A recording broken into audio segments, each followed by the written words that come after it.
பிரேக்கப்லாம் என்னடா பெரிய வலி, உள்ளங்கை உள்ளங்கால் வேர்க்கும் உனக்கு, அந்த வலியை ஃபேஸ் பண்ணிருக்கியா நீ?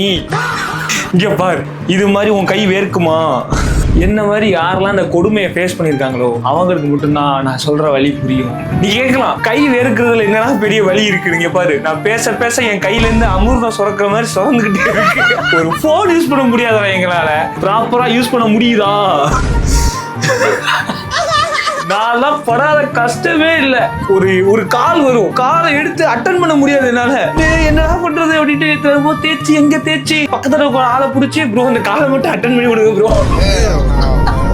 இது இல்லாம ஒருத்தங்களை புதுசா மீட் பண்றேன்னா அவங்களுக்கு ஒரு கை கொடுக்க போவேன். அப்போ போய் நீ இப்படி இப்படி இப்படி தேய்ச்சிட்டு தான் கை கொடுக்க முடியும். நம்ம கையை பிடிச்சோன்னே அவனுக்கு ஒரு ரியாக்ஷன் கொடுப்பானுங்க பாரு, அதெல்லாம் தாங்க முடியாதுடா சாமி. அங்கேயே நமக்கு டோட்டல் கான்பிடன்ஸ் போயிடும். ஒரு பேனா பிடிச்சி உன்னால பேப்பர் எழுத முடியாது, கையை எடுத்தினா பேப்பர்லாம் நனைஞ்சு ஊறி கிழிஞ்சிரும், செருப்பு போட முடியாது, காலு உள்ள வேர்த்துக்கிட்டே இருக்கும். காலை நீ வெளியில போனீங்கன்னா ஒரு 10 நிமிஷத்துக்கு ஒரு வாட்டி காலை போய் கழுவிட்டே இருக்க மாதிரி இருக்கும். இதெல்லாம் எவ்வளவு ஆர்க்கூடா இருக்கு தெரியுமா எனக்கு சொல்றதுக்கே. ஐயோ சாமி.